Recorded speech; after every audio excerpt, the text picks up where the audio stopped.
ये हमारे समधी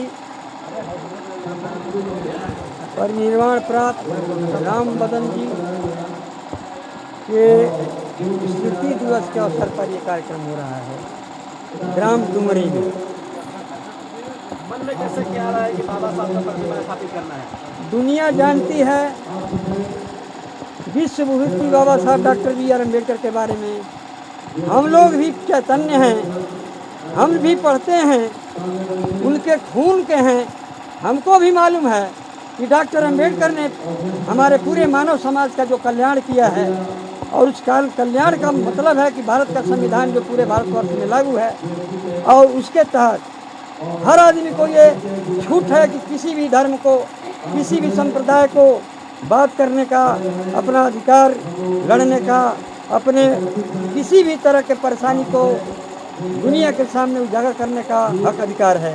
तो हमने ये सोचा कि हमारे जो लड़की हैं और हमारे जो दामाद हैं, ये लोग भी पढ़े लिखे आदमी हैं और बाबा साहब का किताबों का अध्ययन किए हैं। समाज में हम लोग कम से कम 40-45 वर्ष से बाबा साहब की विचारधारा पर चल रहे हैं, इसलिए विचारधारा मन में आई है। बाबा साहब पे देखा जाए तो आए दिन अत्याचार हो रहा है, कहीं ना कहीं कुछ लोग नेता लोग भी टिप्पणियां कर रहे हैं, कहीं उंगलियां तोड़ दी जा रही है, ऐसे लोगों को क्या कहेंगे? ऐसा है कि अज्ञानता हमेशा सत्यानाश करती है। लोगों को ये पता नहीं है कि डॉक्टर बाबा साहब अम्बेडकर कितने महान पुरुष हैं।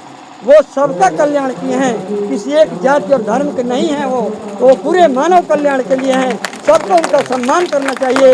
ये जो लोग कर रहे हैं उनके दिमाग में खोट है, उनकी बुद्धि सही काम नहीं कर रही है, इसलिए वो लोग ऐसा कर रहे हैं। भारत के गृह मंत्री अमित शाह ने जो टिप्पणी किया था उस पर क्या कहना चाहेंगे? भारत के गृह मंत्री जो अमित शाह हैं, अमित शाह जी को ऐसा नहीं कहना चाहिए, क्योंकि इसी संविधान के बदौलत आज जो भारत के बड़ी पार्लियामेंट में वहाँ जाकर के गृह मंत्री बने हुए हैं, वो ऐसा नहीं कर सकते हैं। उनको ऐसा कहने का अधिकार नहीं है। यदि पार्लियामेंट में उनको जाना है, रहना है, तो इन वचनों को वापस लेना चाहिए कि मुझसे गलती हो गई है, मैं ऐसा कभी नहीं बोलूँगा। बाबा साहब का प्रतिमा स्थापित हो चुकी है, समाज को क्या संदेश देना चाहेंगे? समाज को संदेश यही देंगे कि बाबा साहब जो अध्ययन पढ़ने में विद्वान थे, पढ़ने में एक नंबर थे, तो मैं समाज को, माताएं बहनों को ये कहूँगा कि आप भी अपने बच्चों को 2 रोटी कम खाओ, नमक रोटी खा करके अपने बच्चों को परिपूर्ण रूप से पढ़ाओ, शिक्षित करो, ग्रेजुएट करो और बड़े बड़े ओहदा पर पहुँचाने का कष्ट करो।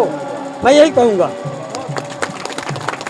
आज कुछ वितरण भी किया जाएगा इस शुभ घड़ी में। इस शुभ घड़ी में हमारे बेटी और दामाद के द्वारा ये गरीबों जो विधवाएं हैं उनके लिए कंबल का वितरण किया जाएगा और भोजन दान दिया जाएगा।